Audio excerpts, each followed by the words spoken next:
റോഡിൻ്റെ പണി നടന്നിട്ട് നല്ലൊരു അവസ്ഥ ആയിരുന്നു ഗൈസ്. ഒന്നുകൂടെ പറയാണ്, റോഡ് നല്ലൊരു അത്രയ്ക്ക് മോശ രീതിയിലായി. വർഷം എനിക്ക് ഓർമ്മയില്ല, ഞാൻ കുട്ടിക്കാലത്തായിരുന്നു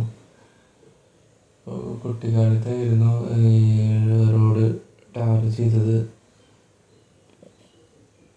ഓർമ്മയില്ല,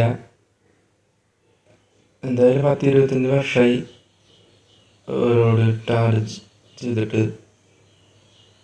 അപ്പോൾ ഞങ്ങൾ ചെയ്തത് ടാർ ചെയ്ത് കട്ടി പിടിക്കുകയാണ് ചെയ്തത്. പിന്നെ 2 വശത്തും കോൺക്രീറ്റ് ചെയ്ത്. പൂച്ച നല്ല കസർത്താണ് ഗൈസ് ഇപ്പോഴും. അപ്പോൾ ഗൈസ് ഞങ്ങളുടെ അടുത്ത റോഡിൻ്റെ പണി ഞാൻ കാണിച്ചു തരാം. ഇതുവരെ ഗൈസ് ഇതാണ് നമ്മുടെ വീടിന് മുറ്റത്ത് സംഭവം. അത് ഞാൻ നല്ല രീതിയിൽ നിന്നിട്ടുണ്ട് അപ്പുറം ഇപ്പുറം. ഇതാണ് ഗൈസ് ഞങ്ങളുടെ വഴിയുടെ ആദ്യം ആയിട്ടുള്ള ഹബ്ബ്. അപ്പോൾ ഹബ്ബിൻ്റെ പണി ഏകദേശം കഴിയാറായി.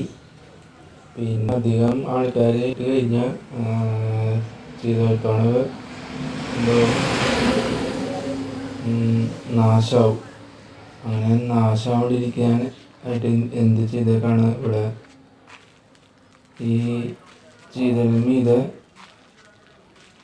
ചാക്കും പിന്നെ ചാക്കിന് മീതെ കല്ല് വെച്ചൊക്കെ സെറ്റാക്കി വെച്ചിരിക്കുകയാണ്. ആരും ഇതിന്മേ ചവിട്ടി പോകാണ്ടിരിക്കുക. അപ്പോൾ ഗൈസ് ഇതിൻ്റെ 2 വശത്തും കോൺക്രീറ്റ് ചെയ്തേക്കാണ്. പിന്നെ കോൺക്രീറ്റ് എന്ന് പറഞ്ഞാൽ കമ്പി ഇടാത്ത കോൺക്രീറ്റ്. കമ്പി വെച്ചിട്ടുണ്ടാവുമെന്ന്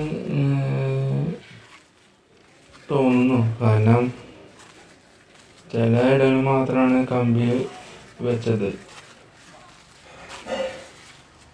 ഈ ഒരുപാട് കോൺക്രീറ്റ് ഉണ്ടല്ലോ, അതിലൊന്നാണ് ഈ കോൺക്രീറ്റ്. പിന്നെ നിങ്ങളിപ്പോൾ സ്ക്രീനിൽ കണ്ടുകൊണ്ടിരിക്കുന്നത് സെൻറ്ററിൽ കട്ട പിടിക്കുകയാണ്. കട്ട വിരിച്ചേക്കാണ്.